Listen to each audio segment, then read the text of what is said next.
Hello, ladies and gentlemen, and welcome to the new patch for War Thunder. We're now in version 1.31, and well, you can see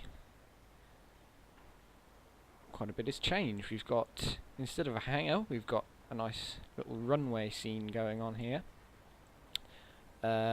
We've got a big event on because it's the new patch. We've got ×5 experience for every victory you get in the first battle, so that's very welcome. And we've got some new aircraft. We've got our Tier 1 Premium Aces aircraft for each nation.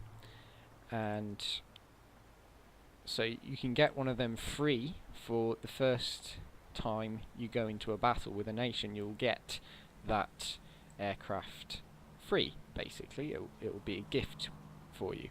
The biggest changes, though, are in the Soviet, American, and Japanese trees. So let's just go to the Japanese tree here, and well, you can see there's a whole new line here.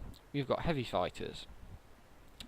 Now, I saw Jingle's review of the 1.31 patch earlier this morning, and he couldn't really get his head around what was up with the armament on some of these, because I mean, this one has two 50 caliber machine guns and a 20mm cannon. This one has a 37mm cannon and a 20mm cannon, and then this one, which is a tier higher, has only one 37mm cannon. And bearing in mind, these all have the same stats. They're essentially just the exact same aircraft. They just have different weapons. So, and this one is just basically the same thing as this one. So, perhaps some refinement needing to be done by Gaijin on this bit here. But other than that, yeah, the Japanese tree is pretty much the same. The Americans have this new Tier 2 and Tier 3 aircraft, the P-36 Hawk, built by Curtiss, I believe, the Curtiss Aircraft Company, and from what I've seen, these are more like energy fighters, so these are boom and zoomers. They have a pretty crap turn rate, but they can do loops like you would not believe. So that's a very welcome addition to my American lineup here. And we've also got some new premium aircraft here. We've got the bizarre XB-55 Ascender, which is pretty well armoured, actually. Well, pretty well armed, I should say. We've got also the XB-50 heavy fighter, which looks pretty good too. But yeah, so that's the American tree, pretty much. And then we go on to the Russian tree, and quite a bit has changed on the Russian tree. For a start, we've got a new follow-on to the Lag 335. We've got the 66 variant. Basically the same aircraft, but faster. So I haven't got that yet, obviously, but it should be interesting to see what kind of performance this thing has. We've also got an extra LA7 down here. Most noticeable things are on the Yak tree, however. We've got 3 new Yak aircraft, the 9P, which has 3 20mm cannons, and you can actually add bigger caliber weapons to it, so that should be interesting, to say the least. We've also got 2 lower tier jet aircraft, the Yak-15P, which looks pretty terrible, I've got to be honest, and the bog standard Yak-15, which is looking a bit better but not great. So these, I presume, are just like beginner jets, and then we've still got the MiGs here. So that's the Russian tree, pretty much. I don't think there's any other changes, not that I can see. Yeah. Oh, the MiG-315. I got this because I literally played. I was playing this yesterday before we got the times 5 experience. So literally, pretty much as soon as the patch came out, I was playing it, and I mean, I had a go with this, and I got quite a few kills with it. It's got two 7.7mm and a 12.7mm machine gun in the nose, and of course they're Russian machine guns, so they chew through planes pretty nicely.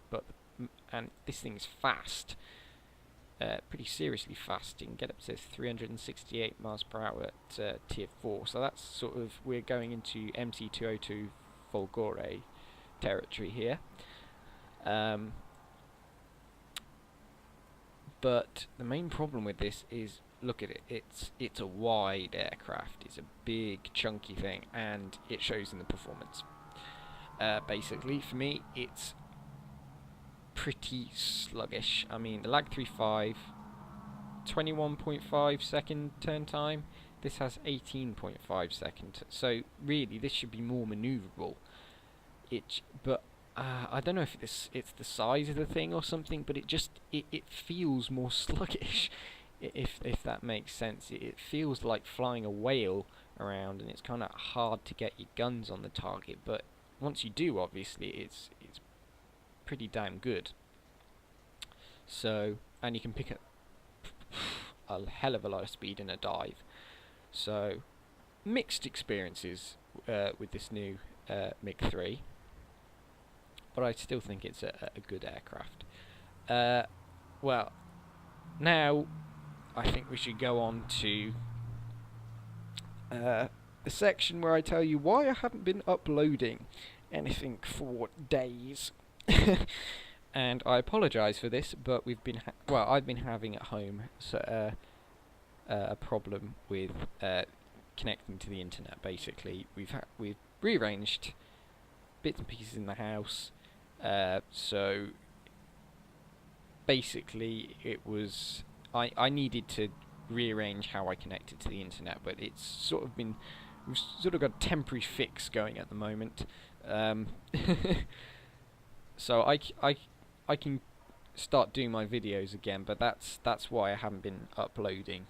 Basically, I just simply I couldn't. As for episode 2 of the American campaign, well, I did have one recorded actually, but I think because this new patch has come out, it's pretty pointless me showing that. So, as far as the American campaign goes, I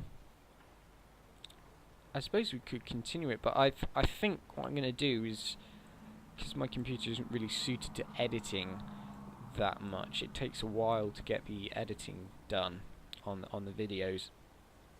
What I'm going to do is I'm going to show you some battles, well, good battles, and battles where games where I get a new aircraft or what have you, so, or when I'm trying out a new aircraft. So I think that's how it's going to run, because I tried editing episode 2 where I put in clips of battles that I'd done previously during the previous week in between episode 1 and what have you, and then put them at the front, and then do the live arcade battle as the main episode, and my computer just didn't like it. It was like, nope. So yeah, not working out how I was planned, but I hope to get into uploading regularly again. Yeah, and I should have some good footage of War Thunder, I think, because we've got lots of new aircraft to try out, and if you can see, I'm pretty close to the next tier of aircraft on almost every country. I mean, it's not, with Time 5 experience, it's not going to take many battles to get onto level 3 for the Americans. I'm almost level 7 at the Germans, almost level 5 at the Soviets, almost level 7 as the British. It's going to take me a bit longer to get to level 4 in the Japanese, I think. It's purely because I don't really play them. It's because their low tier aircraft frankly aren't great, I don't think. I mean, the D3A1, it's slow and horrible. HXK, carry decent bomb load, and if you get it up to high altitude, you can try precision bombing. But the main problem with it is its speed, and I mean, it's just so easy for fighters to come up and shoot this down. I mean, I forget how many times I've shot these things down with fighters. It's almost too easy. So I don't really play the Japanese much. I'm sort of only using the fighters at the moment, so I'm going to wait until I get like well, I'll try it obviously some of these new heavy fighters, and then once I get into like the Ki-61, because that's like a proper decent aircraft, and then I'll start playing Japanese more. That's why it's sort of low on that tier. But yeah, so that's my plan for moving forward from now, and I think I'm going to start branching out into other games as well, because obviously it's going to be a bit silly if all I put up is War Thunder. So I'm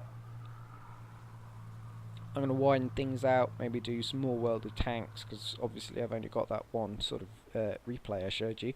Then I'll start moving on to different genres of game. So I mean, I can start doing strategy games, things like Total War, Hearts of Iron 3, I've got that. I can do Kerbal Space Program as well for like indie gamers and sciencey type stuff. Yeah, so I can do a variety of games and upload. So yes, that's my plan for going forward. More videos, more games, and yeah. So thanks guys for watching. I hope to see you soon. Take care.